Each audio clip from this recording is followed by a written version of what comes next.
먼저 우리 사진 하나를 보도록 하겠습니다. 여러분, 이 사진이 어떤 사진인지 기억하십니까? 그렇죠. 바로 2002년도 한일 월드컵 때 이 히딩크 감독을 중심으로 이 한국의 그 축구 선수들이 4강까지 진출하는 동안 이 한국의 응원단들이 펼쳤던 이 카드 섹션으로, 바로 이 카드 섹션과 함께 외쳤던 그런 이름이 있죠. 환호성. 뭐죠? 대한민국. 이게 감흥이 없어요. 한번 외쳐볼까요? 시작. 대한민국. 예, 두 분 잘 따라했습니다. 나머지는 좀 감동이 없으셨나 봐요. 근데 우리들의 기억 속에 이 2002년도 월드컵은요, 이 한국 축구의 역사상 다시는 있을 수 있을지 모르는 그 4강에 오르는 꿈을 이뤘던 아주 그 값진 대회였습니다. 근데 이 4강이라는 어떤 4강 신화를 이뤘던 이 월드컵이었지만, 이것보다도 더 값진 그런 의미가 있는 것은 바로 한국이 아주 어려운 상황을 극복한 후에 아주 성공적으로 치른 국제 대회였기 때문에 더 큰 의미를 가지고 있습니다. 1996년도 5월 31일에 2002년 월드컵을 바로 한국과 일본의 두 나라가 공동 주최하는 것으로 이제 결정이 났습니다. 그런데 그 다음 해인 1997년 11월 22일에 한국에는 아주 큰 문제를 겪게 되었습니다. 바로 국가 부도 사태, IMF 사태를 맞이하게 되었습니다. 이로 인해서 한국의 그 경제가 완전히 무너지자 이 영향은요, 뭐 정치, 사회, 문화 등등 거의 이 한국 모든 사회 그 전반 가운데 아주 큰 변화를 가져왔고, 정리 해고 등의 그 구조조정과 경기 침체로 인해서 국민들은 허리띠를 졸라매고 한국에 있는 분들이나 미국에 사시는 분들이나 다 그 고난을 같이 경험하게 되었습니다. 이런 상황을 극복하기 위해서 1997년 12월 3일에 이 국제통화기금 IMF에 구제금융을 신청하게 되었고, 약 3년 8개월이라는 그 시기가 지난 2001년 8월 23일이 되어서야 이 외환 위기 사태를 극복할 수 있었습니다. 그리고 이러한 고난의 시기를 극복하고 처음 치른 국제 대회가 있었는데, 그것이 바로 2002년도 한일 월드컵이었습니다. 당시 여러분 기억나시나요? 2002년도. 저도 그때 이제 미국 시카고에 있었는데, 당시에 우리나라 사람들은요, 이 한국 경기가 있을 때마다요, 뭐 경기장을 비롯해서 모일 수 있는 광장, 뭐 집이 좀 넓은 사람, 뭐 하여튼 교회 등 하여서 모일 수 있는 곳에서 다 모여서 한국 선수들을 응원했습니다. 그리고 이 꿈이 이루어진다라는 이 대형 카드 섹션을 펼치면서 선수들을 향한 이 한 목소리로 그들에게 대한민국! 라는 그것을 우리는 외치고 응원하였습니다. 저도 그때 당시에 이제 아내와 함께 이제 신혼초, 꿈 같은 그 신혼초에 또 이제 밤에 이제 청소를 하고 돌아와서 씻고 보면 한 2시, 3시 됐어요. 근데 그때 2002년도 당시에 미국에서 그걸 신청하려면 중부 시간으로 한 2시, 3시에 그것이 이제 방영이 됐습니다. 근데 오늘날 같이 뭐 인터넷이 뭐 빠른, 그럼 미국이 참 느려요. 그렇죠? 그때는 인터넷이 뭐 이렇게 겨우 뭐 전화선을 꽂고 하는 그 정도 수준의 그런 시절이었는데, 그러니까 뭐 인터넷으로 볼 수 없고 미국 방송에서 하는데 좀 미국 방송은 너무 좀 편파적으로 좀 재미가 없어요. 그런데 우리에게 해결점이 있었죠. 바로 히스패닉 그 방송, 축구 채널, 꼭 그 유행어 있었던 그 히스패닉 채널, 그것을 이렇게 보았습니다. 그러면서 어때요? 경기장에서 또 한국에서 그걸 보면서 같이 어때요? 골을 넣을 때마다 그 새벽이라서 우리는 소리는 지르지 못했지만 모션 어떻습니까? 여러분 기억나시죠? 저도 그 감격에 막 못 이겨가지고 새벽 4시에 아는 집사님이 골 넣었어요. 그랬더니 집사님, 아니 새벽에 왜 전화를 하세요? 그래서 워 하는 그런 해프닝도 있었습니다. 근데 여러분, 이런 외침은요, 이 단순히 승리를 바라는 그런 외침만은 아니었습니다. 그동안 이 한국은요, 이 월드컵 사상에서 한 16강만 올라가면 성공적으로 치렀다, 잘 준비됐다라고 이 만족했던 그런 나라였습니다. 그런데 선수들이 이 거대한 강국들을 하나하나 이기면서 4강까지 계속 올라가는 그 모습을 보면서요, 모든 국민들의 그 마음에는요, 그동안 자신들이 한 마음으로 협력하고 극복한 이 IMF 사태를 함께 떠올리면서 선수들이 그 강한 상대들을 이긴 것처럼 우리가 극복하기 힘들었던 그 IMF를 이겼던 것을 생각하면서 우리는 할 수 있습니다. 어떤 상황이 닥쳐와도 우리는 할 수 있습니다. 왜냐하면 우리에게는 꿈이 있기 때문입니다. 라는 그 확신을 바로 대한민국이라는 그 외침을 통해서 우리는 함께 고백을 했던 것이었습니다. 마찬가지로 예수님을 통해서 구원받은 그 모든 그리스도인에게도 공통적인 꿈이 있습니다. 어떤 꿈이냐면 바로 예수님을 만나 뵙길 소망하는 바로 꿈이 바로 우리에게 있습니다. 오늘 이 시간에는요, 하나님께 주신 그 꿈을 이룬 두 사람의 모습을 오늘 본문을 통해서 함께 나누면서 우리에게 있는 그 꿈인 바로 다시 오실 예수님을 우리가 만나기 위해서 우리는 그때까지 어떠한 모습으로, 어떤 마음으로 우리가 생활해야 될지에 대해서 함께 나누면서 성령 하나님으로부터 오는 귀한 깨달음을 얻기를 주님의 이름으로 축원합니다. 첫 번째로 우리는요, 성령 하나님의 인도하심을 통해서 예수님을 만날 수 있다, 만나는 그런 꿈을 이룰 수 있습니다. 우리 본문 우리 25절부터 27절까지의 말씀을 우리 같이 먼저 읽겠습니다. 시작. 예루살렘에 시몬이라 하는 사람이 있으니 이 사람은 의롭고 경건하여 이스라엘의 위로를 기다리는 자라. 성령이 그 위에 계시더라. 그가 주의 그리스도를 보기 전에는 죽지 아니하리라 하는 성령의 지시를 받았더니 성령의 감동으로 성전에 들어가매 마침 부모가 율법의 관례대로 행하고자 하여 그 아기 예수를 데리고 오는지라. 우리가 읽은 이 세 구절에는요, 바로 시므온이라는 그런 사람에 대한 설명이 담겨져 있습니다. 그렇다면 이 구절을 통해서 우리가 시므온이라는 사람을 한마디로 우리가 말하자면 이 시므온이라는 사람을 어떤 말로 우리는 표현할 수 있을까요? 이 시몬이라는 사람이 글을 적은 이 누가는요, 도대체 시몬이라는 사람이 어떠한 사람이라는 것을 우리에게 말하고자 이런 글들을 썼을까요? 우리가 인물 성경 공부에 대한 이 성경 공부를 하신 분들은 우리 기억하시겠지만 일반적으로 성경에 나온 그 인물들의 특징을 찾을 때에는 두 가지 방법이 있습니다. 하나는 뭐냐면 그 사람이 행한 어떤 특별한 일이 있는 것, 그것을 찾아보거나 또는 그 사람에 대한 특별한 그런 표현들, 설명들을 통해서 그 사람을 우리는 표현할 수가 있습니다. 따라서 우리 25절서부터 27절까지 그 말씀을 보면 계속해서 반복적으로 한 단어가 사용되면서 시므온에 대해서 설명하는 것을 우리는 볼 수가 있어요. 어떤 단어일까요? 25절, 26절, 27절에서 공통적으로 들어가는 단어, 바로 성령 맞습니다. 성령이에요. 바로 누가는요, 성령이라는 단어를 매 구절마다 사용하면서 시므온이 어떤 사람이다라는 것을 설명하고 있습니다. 그렇다면 25절에는 어떻게 설명하나요? 성령이 그 위에 있더라. 성령이 그 위에 있는 시므온. 26절은 뭐라고 합니까? 성령의 지시를 받았더라. 성령 하나님의 지시를 받았던 시므온. 또 27절은 뭐라고 합니까? 성령의 감동으로 성전에 들어가매라고 말씀하시면서 성령의 감동함으로 인도하심을 받는 시므온이다라고 설명을 하고 있죠. 오늘 본문에 나오는 이 시므온이라는 그 이름은요, 당시 시대에 아주 흔한 이름이었습니다. 또한 이 시므온이라는 이름 앞에 어떤 지역을 나타내거나 특징을 나타내는 수식어가 없기 때문에 그가 이 시므온이라는 사람이 도대체 어느 지역 출신인지 또 어느 자손의 사람인지 아들인지를 우리는 알 수 없습니다. 그런데 이에 대해서 어떤 이 신학자들은 시몬이 성전에 있었던 것으로 보아서 아마 제사장 중에 한 사람이 아닌가. 그리고 성전을 이게 자주 드나들었다라는 걸 보면서 그러면 레위 지파 사람이 아닌가라고 말하기도 합니다.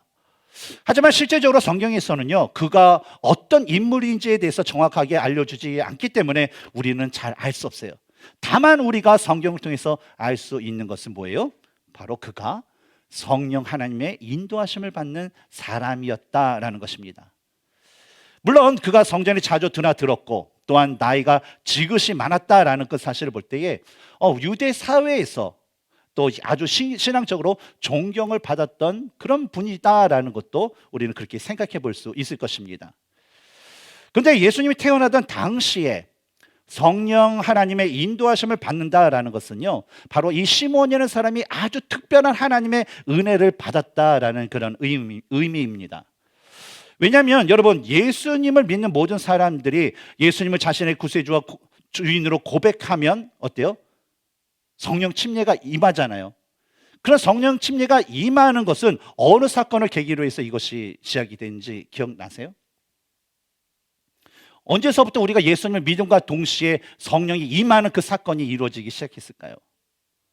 마가의 다락방, 오순절날 성령 강림 사건 이후에 바로 우리가 예수님을 그리스도와 구세주로 우리가 고백을 할 때에 바로 성령 침례를 받게 되었습니다. 그러면 그 전까지는 어떻게 성령님이 임하셨을까요? 바로 하나님께서 특별하게 택하신 어떤 왕, 또 선지자, 제사장, 그 사사가 하나님으로부터 부여받은 특별한 그 사명을 또 완수할 수 있도록 그때마다 하나님께서 그들에게 특별하게 이 성령 하나님, 하나님의 영, 성령님을 그들에게 보내주셨습니다. 그렇다면 우리가 다시 한번 생각해 볼 것은 하나님께서 성령님을 왜 시몬에게 특별하게 보내주셨을까라는 거예요. 바로 다음에 그 두 가지를 이루게 하시기 위해서 이 성령님을 이 시몬에게 주셨습니다. 첫 번째는 예수님이 하나님의 아들이시고 구약 성경에서 예언된 메시아이심을 그가 알아보도록 하기 위해서 성령님을 주셨고, 또 두 번째로는 그 사실을 알 뿐만 아니라 그것을 모든 사람에게 예수님이 메시아라는 그 사실을 전하게 하기 위해서 증거하도록 이 성령님을 주신 것입니다. 오늘날에도 하나님께서요, 예수 그리스도를 개인의 구세주와 주님을 믿는 모든 사람에게 주시는 이유는 동일합니다. 첫 번째로 성령님을 통해서 사람들이 예수님이 구세주와 주님이라는 사실을 믿게 하기 위함이에요. 사실 2000년 전에 태어났던 그 예수님께, 2000년 전에 오셨던 그 예수님은요, 우리는 보지도 못했어요. 직접 그분의 음성을 들은 적도 없어요. 하지만 그럼에도 불구하고 그분이 나의 구세주와 나의 주님이시고 살아계신 하나님의 아들이라는 것을 믿을 수 있는 것은 바로 성령 하나님께서 우리의 마음을 감동시키고 우리에게 은혜를 주셨기 때문에 우리가 예수님을 구세주와 주님으로 고백할 수 있는 것입니다. 그래서 뭡니까? 우리가 아무리 교회를 다닌다 하더라도, 아무리 성경을 100번, 1000번 우리가 읽고 외운다 하더라도 성령 하나님의 은혜를 받지 못하면 우리는 구원을 받을 수 있다는 거예요? 없다라는 거예요? 받을 수 없다라는 거예요. 이에 대한 그 말씀은 이 성경 여러 곳에서 나오는데 그 중에서 두 가지를 살펴보면, 먼저 요한복음 15장 26절에서 내가 아버지께로부터 너에게 보낼 보혜사 곧 아버지께로부터 나오는 진리의 성령이 오실 때에 그가 나를 증언하실 것이요. 그가 누굴 얘기하는 겁니까? 바로 성령. 나는 누굽니까? 바로 예수님을 증명하시는 거예요. 누가요? 성령 하나님이 예수님을 우리에게 증거하신다는 거예요. 그래서 이 성령 하나님의 증거를 우리가 받지 못하면 우리는 예수님을 믿을 수가 없다는 것이죠. 다음으로 요한복음 16장 13절을 보면 그러나 진리의 성령이 오시면 그가 너희를 모든 진리 가운데로 인도하시리니 그가 스스로 말하지 않고 오직 들은 것을 말하며 장래 일을 너희에게 알리시리라 라고 말씀하셨습니다. 그래서 이 구절들을 보면요, 바로 성령 하나님의 은혜 없이는 그 누구도 예수님을 믿을 수 있다 없다? 없다라는 거예요. 바로 성령님이 필요하다라는 것입니다. 두 번째로 우리는 성령님의 능력을 통해서 예수님을 증거하게 하시기 위해서 바로 우리에게 성령님을 주셨습니다. 이에 대해서도요, 우리 사도행전 1장 8절을 보면 예수님께서 하늘로 승천하시기 전에 많은 그 제자들에게 말씀하시기를 오직 성령이 너에게 임하시면 너희가 권능을 받고 예루살렘과 유다와 사마리아와 땅끝까지 이르러 내 증인이 되리라 라고 말씀을 하셨습니다. 또한 사도행전 1장 4절을 보면 성령의 능력 없이는 예수님을 증거할 수 있는 능력이 없기 때문에 성령의 임재가 있기 전까지 뭐라고 말씀하셨어요? 예루살렘을 떠나지 말라. 내게 들은 바 아버지께서 약속하신 것 바로 그 보혜사가 오기까지 기다리라 라고 말씀하신 것입니다. 따라서 예수님을 믿는 자들이라면요, 마땅히 이 예수님을 모든 사람들에게 전해야 하는 그런 의무와 책임을 가지게 되는 것입니다. 다시 본문으로 들어와 우리 25절을 보면 하나님께서 이 시몬이라는 사람을 선택하신 그 이유를 우리는 알 수가 있습니다. 우리 15절의 말씀을 같이 한번 읽어볼까요? 시작. 예루살렘에 시몬이라는 사람이 있으니 이 사람은 의롭고 경건하여 이스라엘의 위로를 기다리는 자라. 성령이 그 위에 계시더라. 이 구절을 보면 이 시몬이라는 사람이 가지고 있는 아주 특징을 우리는 가지고 볼 수가 있습니다. 어떤 특징이 있죠? 세 가지를 찾을 수 있는데, 첫 번째 거는 의로운 자다, 의로운 사람이에요. 두 번째는 경건한 자다라는 거예요. 세 번째는 어떤 특징 갖고 있어요? 이스라엘의 위로를 기다리는 자다라고 말씀을 하고 있습니다. 여기서 말하는 의롭고 경건하다라는 것은요, 뭐 하나님 앞에 아주 죄가 하나도 없고 흠이 조금이라도 하나도 없다라는 그런 의미는 아니에요. 어떤 의미냐면 바로 하나님의 말씀을 마음에 품고 그 말씀대로 지켜 행하면서 최대한 자신의 그 최선을 다하여서 하나님의 뜻에 합당하게 살려고 노력하는 자라는 것입니다. 근데 이와 더불어 누가가 시몬에 대해서 표현한 것이 뭐냐면, 이 시몬이라는 사람이 메시아를 기다리고 있음에도 불구하고 시몬이 이스라엘의 위로를 기다리는 자다라고 표현한 것을 볼 수가 있습니다. 이것은 시몬이 이사야 40장 1절과 61장 2절에 기록한 그 위로의 메시아, 즉 유대 사람들을 구원하시는 참담 위로를 주실 메시아를 간절히 기다린 사람이었다라는 것을 말씀하고 있는 것입니다. 그런데요, 당시 모든 사람들은요, 뭐 시몬과 같이 하나님께서 뭐 선지자들을 통해서 예언해 주신 그 말씀대로 메시아를 하나님께서 자신들에게 보내주실 것이라는 것을 모든 그런 유대인들이 알고 그것을 믿었습니다. 그런데 성경이 나오는 사람들의 그 삶을 보면요, 그럼에도 불구하고 시몬처럼 그 메시아를 진정으로 기다리면서 그 메시아를 진짜 만나 뵙기를 소망하는 그런 사람들은 그다지 많지 않았다는 거예요. 왜냐하면 동일한 예수님이 오신 그런 사실이 기록된 마태복음 2장을 보면 동방에서 온 박사들이요, 유대의 왕으로 아기가 태어났다라는 그 소식을 전하게 됩니다. 그리고 이 헤롯 왕이 서기관들을 통해서 어때요? 구약 성경을 통해서 예언됐던 그 말씀, 그 사실을 확인하게 되죠.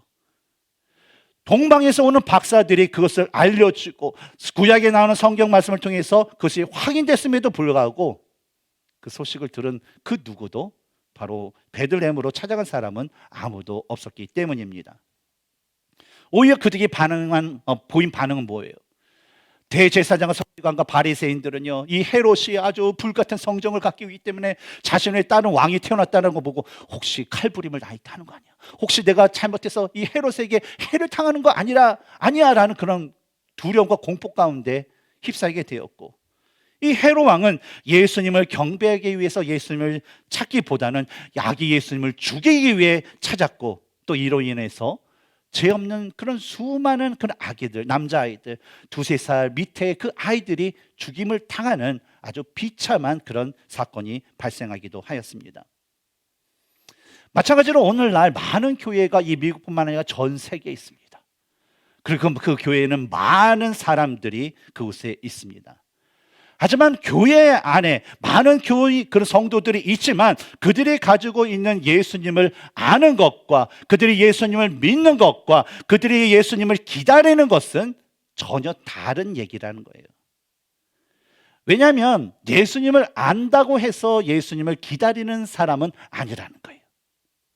예수님을 아는 그 지식을 믿는 그런 사람이 예수님의 다시 오심을 기다리는 사람은 아니라는 것입니다. 왜냐하면 야고보서에 뭐라고 얘기했습니까? 네가 예수님이 하나님의 아들이신 것을 믿느냐? 뭐라고 해요? 그래, 잘하는도다. 귀신도 알고 떠느니라 라는 것처럼 그것은 하나님이 원하는 그 믿음이 아니라는 거예요. 그러나 예수님의 오심을 기다리는 삶을 산다라는 것은 바로 그 마음 깊은 곳으로부터 오는 바로 예수님에 대한 신실하고 절대적인 믿음을 가진 자만이 행할 수 있는 모습이기 때문입니다. 그래서 예수님에 대한 온전한 믿음을 가지고 그 예수님의 오심을 진정으로 기다리는 그 자들은요, 항상 기회가 있고 시간이 될 때마다 교회에 나와서 기도할 수밖에 없고, 각처에서 자신의 시간이 있을 때마다 개인의 삶 가운데서 항상 말씀을 묵상하고 말씀에 기록된 하나님의 뜻을 위해서 기도를 하고 또한 말씀대로 살아갈 수밖에 없는 것입니다. 예레미야 33장 3절을 보면 이런 말씀이 있어요. 너는 내게 부르짖으라. 내가 내게 응답하겠고 내가 알지 못하는 크고 은밀한 일을 내게 보이리라. 이 말씀처럼요, 하나님은요 우리로 하여금요 하나님께 날마다 간절히 부르짖기를 원하십니다. 우리가 성령 하나님의 인도하심을 따라 말씀대로 살고 또 주님의 오심을 소망하며 간절히 기도하며 기다릴 때에 바로 주님은요 주님의 그 합당한 때에 우리에게 자신을 나타내 주실 것이며 또 우리에게 하나님의 크고 은밀한 일을 보여주실 줄 믿습니다. 사랑하는 성도 여러분, 날마다의 삶에서 그 주님과 동행하시면서 다시 오실 그 주님을 온전한 모습으로 맞이할 수 있는 모든 성도님들이 되시기를 주님의 이름으로 축원합니다. 두 번째로 우리는 믿음의 인내를 통해서 예수님을 만나는 꿈을 이룰 수 있습니다. 먼저 우리 36절과 37절을 읽겠습니다. 시작.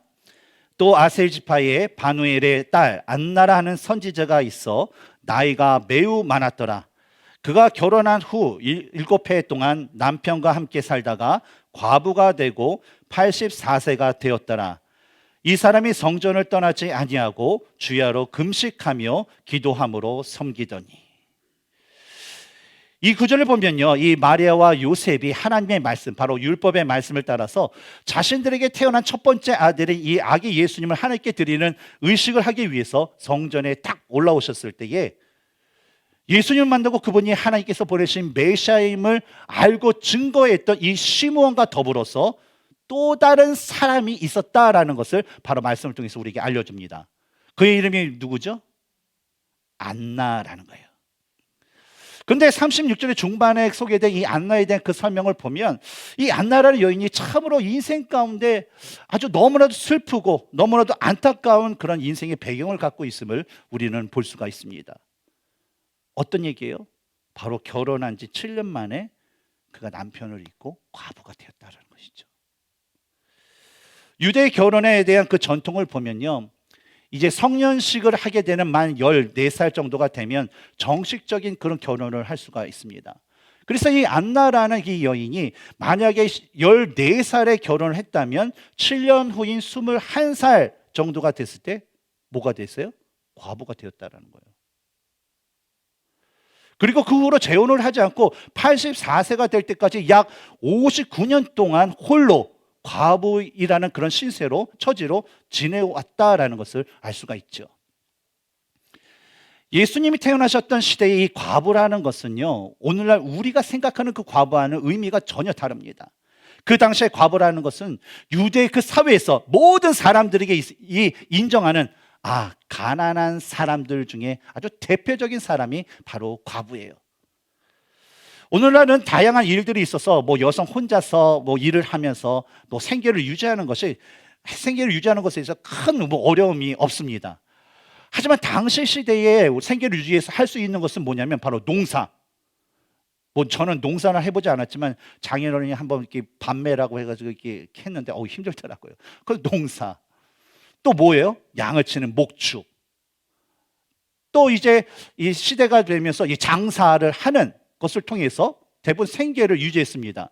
그런데 농사나 목축이나 이 장사라는 것은 뭐예요? 바로 남자의 어떤 강력한 노동력이 절대적으로 필요했다라는 것이죠. 그래서 그 시대는 남자의 노동력이 없이는 그냥 잘 먹고 잘 살 수가 없고 그냥 가난할 수밖에 없는 거예요. 따라서 일반적으로 힘이 연약한 여인이 홀로 유대의 그 사회에서 자신의 의식주를 해결한다라는 것은요, 정말 너무나도 힘든 그런 일이고요. 진짜 가난하게 살 수밖에 없는 처지였다라는 것입니다. 또한 오늘날 같이 여성의 어떤 인권이 좀 존중받는 그런 사회도 아니었고, 또 오늘날 우리가 사는 이 미국처럼 치안이 있어서 누군 경찰이나 군인들이 우리들을 안전하게 지켜주는 그런 사회가 아니었기 때문에 이 홀로 된 여인들 같은 경우에는 그 동네의 불량배들로부터 좀 나쁜 짓을 당하는, 보호를 받을 수 없는 그런 불쌍한 처지에 놓인 그런 사람들이었습니다. 그래서 이 과부가 된 여인들 같은 경우에는 자신이 당한 과부가 되면 이런 상황을 좀 어떻게 해결하기 위해서는 자기 집안에서 좀 유력한 자, 좀 잘 살고 부자인 그런 가문의 자기 집안 내 사람들과 사람의 어떤 남자 결혼하여서 대를 잇게 하는 바로 고엘 제도라는 것을 통해서 자신이 보호를 받을 수 있었고, 또 그것이 없는 사람들은 그냥 자신의 그 몸을 팔아서 그냥 겨우 생계를 유지하는 삶을 살 수밖에 없었습니다. 근데 이 안나의 경우도요, 갑작스러운 남편의 죽음으로 이 26살 정도 됐을 때에 이 과부가 되었습니다. 그동안 행복했던 그런 모든 생활이 이제 하루 순간에 무너지고 세상에서 가장 처량하고 세상에서 가장 약자가 된 그런 처지가 되었다라는 것이죠. 그런데 오늘 보면 37절을 보면 누가는요, 그 안나란 여인에 대해서 그녀가 과부가 된 후에 성전을 떠나지 아니하고 주야로 금식하며 기도함으로 섬겼다라고 기록을 하고 있습니다. 이것은 뭐냐면 바로 안나가 비록 사회적으로는 아주 약자의 신분이 되었을지는 모르지만 그녀가 그 누구보다도 하나님 앞에 헌신된 여인이었다라는 것을 바로 누가는 기록하고 있는 것입니다. 이 과부가 된 여인이 할 수 있는 것은 무엇일까요?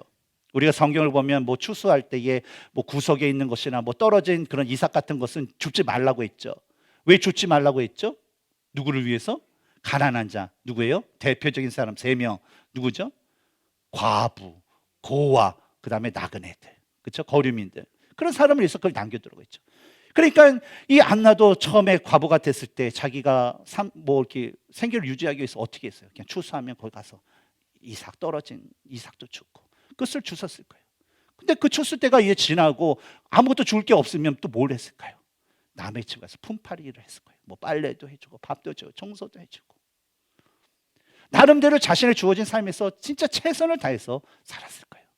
근데 이 안나란 여인이 이삭을 줍거나 남의 집에서 일을 하면서 자기 생계를 위한 그 일을 하고 난 후에는 밤낮을 가리지 않고 항상 성전에 와서 하나님 앞에 하나님의 뜻이 무엇인지, 자신의 삶에 하나님의 뜻이 무엇인지, 하나님의 그 자비와 또 긍휼을 구하는 기도를 열심히 했고, 또 하나님을 위해서 성전에서 자신의 그런 삶, 자신의 몸을 아주 헌신적으로 바치면서 생활을 했다라는 것입니다. 그러다 보니까 36절에 안나를 가리켜서 뭐라고 누가는 얘기하죠? 선지자다라고 말한 것처럼요, 날마다 끊임없이 인내하면서 간구하고 부르짖고 있었던 그녀에게 어느 날 하나님께서 은혜로 그녀에게 신적인 어떤 통찰력을 주심으로 인해서 안나는요 더 이상 사회적인 그 약자, 누군가의 도움이 필요한 그런 여인이 아니라 바로 하나님의 일꾼으로 세움을 받는 그런 은혜를 얻게 되었던 것입니다. 그래서 그런 삶을 살다가 이 마리아와 요셉이 아기 예수님을 데리고 성전으로 온 그때에 바로 안나 선지도 성전에 올라와서 그 아기 예수님을 만나게 돼요. 아기 예수님을 만나자마자 그 성령의 그 능력으로 그 아기가 하나님께서 약속하신 메시아임을 알고 바로 성전에 모여있는 그 모든 사람에게 이 아기가 바로 하나님께서 우리에게 보내주신 메시아이십니다, 바로 우리가 기다렸던 메시아입니다 라는 것을 증거하게 되었던 것입니다. 그런데 우리는요, 예수님께서, 이 아기 예수님께서 시몬과 안나를 만났다라는 그 이야기를 나누면서 우리는 좀 몇 가지 질문을 가질 수가 있습니다. 첫 번째 질문은 왜 누가는, 저자죠, 누가복음의 저자, 이 누가는 시몬과 안나라는 그 사람에 대해서 설명을 한 후에 그들이 예수님께서 메시아임을 증거했다라는 그 구절을 이 누가복음에 적었을까라는 거예요. 두 번째 질문은 왜 하나님께서 시므온과 안나처럼 나이가 많은 사람들, 그러니까 한마디로 얘기하면 할아버지 할머니죠, 이 나이가 많은 사람을 통해서 예수님께서 메시아이심을 증거하게 하셨을까라는 거예요. 여러분 궁금하지 않습니까? 왜 누가가 이들에 대해서 얘기했을까? 왜 하나님께서 이들을 통해서 예수님 증거받게 했을까? 누가는요, 예수님에 대한 이야기를 이방인들에게 전하기 위해서 이 글을 기록하면서 무엇보다도 중점적으로 집중했던 것이 있었습니다. 그것은 뭐냐면 예수님께서 말씀하시고 행하신 모든 일들에 대한 사실을 적기에 집중하였어요. 따라서 누가는 자신이 기록한 예수님에 대한 그 이야기에 대해서 유대인이나 이방인이나 그 누구도 의심하지 않도록 바로 모세 율법에 기록된 증인의 충족 인원인 바로 두 사람, 그리고 허구 속에 있는 사람이 아니라 실제적으로 있었던 시몬이라는 사람, 또 안나라는 그 사람이 바로 예수님에 대해서 그분이 메시아라는 것을 증거했다라는 것을 기록했던 거예요. 또한 하나님께서는요, 누가를 통해서 시몬과 안나가 나이가 많아질 때까지 오랜 생활 동안 그들이 하나님께서 주신 말씀을 잡고 믿음으로 기다린 모습을 보여주신 그 이유는 바로 예수 그리스도에 대한 진정한 믿음을 가진 사명자의 모습, 진정한 그리스도인들의 그 모습은 먼저 말씀을 온전히 붙드는 사람들, 그리고 그 붙든 말씀이 이루어질 때까지 자신의 삶 속에서 묵묵히 인내하며 기다리는 모습을 가진 자다라는 것을 바로 우리에게 보여주기 위함이었습니다. 갈라디아서 6장 8절과 9절을 보면 다음과 같은 말씀이 있습니다. 자기의 육체를 위하여 심는 자는 육체로부터 썩어질 것을 거두고 성령을 위하여 심는 자는 성령으로부터 영생을 거두리라. 우리가 선을 행하되 낙심하지 말지니 포기하지 아니하면 때가 이름에 거두리라. 여러분, 그리스도인들은요, 하나님의 말씀을 붙들고 그 말씀대로 지켜 행하면서 하나님의 그 뜻이 자신의 삶 가운데 이루어지기를 기다리는 사람들입니다. 그러므로 예수님의 다시 오심을 기다림에 있어서 우리의 눈으로 볼 수 없고 우리가 그때가 언제는 알지를 모르지만 바로 성경을 통해서 예수님께서 우리에게 주신 그 말씀을 붙들고 날마다 주님의 오심을 우리가 인내하며 기다리는 우리 모두가 되어야 될 줄 믿습니다. 미국의 어느 그 마을에 존이라는 한 소년이 있었습니다. 근데 그 소년이 14살이 되었을 때에 할머니로부터 그 크리스마스 선물로 우표 앨범을 보내주겠다라는 그 약속을 받았다고 합니다. 그런데 크리스마스가 점점 다가오지만 할머니께서 약속하신 그 우표 앨범이 우체부를 통해서 이게 전달이 되지 않았어요. 그리고 그 선물을 주시는지 아니면 취소됐는지 아무런 연락이 할머니로부터 소식이 없었다고 합니다. 그런데 이 크리스마스가 되자 이제 친구들이 자신의 집에 놀러 와서 야, 존, 너는 무슨 선물 받았냐? 라고 묻게 돼요. 그래서 이 존은요, 기뻐하면서 자신이 받은 그런 선물들을 친구들에게 하나씩 보여주면서 이거 아빠가 준 거, 엄마가 준 거 뭐 하면서 자신이 받은 그 선물을 이제 친구들에게 보여주게 됩니다. 그런데 이러한 모습을 곁에서 보고 있었던 엄마는 한 가지 이상한 것을 보게 되었어요. 뭐냐면 아직까지 할머니로부터 우표 앨범이 도착하지 않았는데 자기 아들이 친구들에게 얘기하는 것은 이거는 우리 할머니께서 이제 보내줄 거야 하면서 마치 할머니가 준 것처럼 친구에게 그 선물을 자랑했던 아들의 모습을 보았기 때문입니다. 그래서 친구들이 간 후에 어머니는 존에게 가서 야, 존, 아니 할머니께서 아직 우표 앨범을 보내주지 않았는데 왜 꼭 그것을 받은 것처럼 너 친구들에게 얘기해? 라는 거예요. 이 말을 듣던 존은요, 이상한 눈으로 엄마를 탁 쳐서 아니 엄마, 할머니께서 사주신다고 말씀하셨으니까 할머니가 말씀하셨으면 그거는요 사주신 거나 다름이 없어요 라고 대답을 했대요. 그 말을 들은 이 존의 어머니는 더 이상 할 말이 없었어요. 그 아들의 모습을 보면서 어떤 말로 아들의 이 기대와 그 마음을 좀 이렇게 무너뜨리고 싶지 않았기 때문이죠. 근데 이제 그 크리스마스가 지나고 1개월이라는 그 시간이 다시 흐르게 되었습니다. 근데 1개월이 지났지만 여전히 할머니가 약속한 그 선물이 존에게 도착하지 않았어요. 그래서 존의 어머니는 왜 할머니가 그 우표 앨범을 보내지 않았는지에 대한 이 강한 의심을 가지고 이 존에게 이렇게 떠봤다고 합니다. 야, 존, 할머니께서 너에게 약속한 이 우표 앨범 보내준다는 거 혹시 잊으신 거 아니야? 그랬더니 이 존은요, 엄마, 결코 그렇지 않아요. 아니, 할머니가 잃어버리다니요. 절대 그렇지 않아요 라고 이 단호하게 대답을 했다고 합니다. 그래서 어머니는 존에게 그러면 존, 그냥 기다리지만 말고 한번 할머니한테 우표 앨범을 주신 것에 대해서 약속하신 것에 대해서 감사의 그런 편지를 한번 쓰면 어떨까라고 제안을 했대요. 그때 이 존이 좋은 생각이에요 엄마 그러면서 할머니한테 할머니 저에게 크리스마스 선물로 우표 앨범을 주신다고 약속해 주신 거 너무 감사해요. 할머니 약속이 저에게 너무 기쁨이어서 이렇게 주옥 같은 글로 이제 14살 소녀가 떴었죠. 그리고 다 거기다 이게 자기 이제 뽀뽀도 하고 할머니 저희 키스입니다. 그러면서 우표를 딱 붙이고 그걸 우체통에 넣고 나서 이 조는요 너무 더 신나서 밖에 나가서 놀게 되었다고 해요. 이 편지를 보낸 후에 이제 며칠 안 돼서 드디어 할머니로부터 답장이 날아왔다고 합니다. 그리고 그 편지에는 이런 내용이 있어요. 사랑하는 존에게, 존, 할머니는 너에게 우표 앨범을 사준다고 한 그 약속을 잊은 적이 없어. 너의 마음에 드는 그 앨범을 구하려고 진짜 여러 군데 찾아봤지만 좀처럼 그걸 찾을 수 없었단다. 그래서 나는 예전에 그 크리스마스 전에 뉴욕에 주문 편지를 보냈더니 그 뉴욕에서 그 보낸 그 크리스마스 편지가 크리스마스를 지났는데 온다가 딱 보니까 너무나도 좋지 않아서 내가 다른 것을 보내달라고 했는데 글쎄 이렇게 시간이 지났는데 아직까지 도착이 안 됐지 뭐니. 그래서 말이다 존, 할머니가 여기 $3 이렇게 줄 테니까 그곳에서 네가 있는 그 동네에서 네가 마음에 드는 거 하나 사서 가지렴. 사랑하는 할머니로부터. 이런 내용이 담겨져 있다는 거예요. 이 편지를 읽은 존은요 승리에 찬 그 기쁨의 그 표정으로 엄마 제 말이 맞죠? 할머니는 절대 약속한 거를 잊지 않으신다니까요. 존은요 자기 할머니께서 자기에게 약속했던 그 약속을요 절대 의심하지 않았습니다. 그것을 온전히 믿었어요. 그리고 존이 그 할머니를 믿고 있는 동안 그 할머니도 어때요? 사랑하는 그 손자 존을 위해서 최고의 거, 우리 존에게 가장 좋은 거, 가장 맞는 그 앨범을 찾기 위해서 열심히 노력하고 있었던 것입니다. 짧은 이야기지만 하나님께 주신 약속의 말씀을 소유한 그리스도인들이 어떤 믿음의 모습으로 살아야 하는지에 대해서 생각하게 만드는 그런 이야기입니다.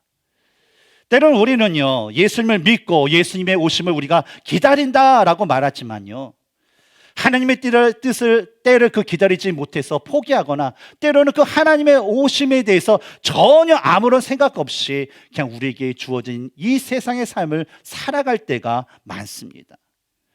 하지만 이러한 모습은요 하나님의 말씀을 믿는 그리스도의 그 모습은 절대 아닙니다. 우리가 볼 수 없고 알 수는 없지만 하나님은 우리를 위해서 끊임없이 일하고 계시기 때문입니다. 또한 하나님의 말씀대로 예수님께서 이 땅에 오셨듯이 하나님의 말씀대로 예수님께서는 다시 이 땅에 오실 것입니다. 우리는 알 수 없고 우리는 볼 수 없지만 바로 우리에게 가장 합당한 그때에 바로 예수 그리스도께서는 우리들을 위해서 오실 것입니다. 사랑하는 성도 여러분, 주님의 오시는 그 날까지 하나님께서 주신 그 말씀을 붙들고 여러분 믿음의 인내를 가지고 성령 하나님의 인도하심을 따라서 최종적으로 그 주님을 만나는 그때까지, 주님을 만나는 그 꿈이 이루어질 때까지 여러분의 삶 가운데서 성령 하나님을 따라서 그 말씀을 따라서 주님을 의지하며 바라보며 살아가시는 저와 여러분이 되기를 주님의 이름으로 축원합니다. 함께 기도하겠습니다.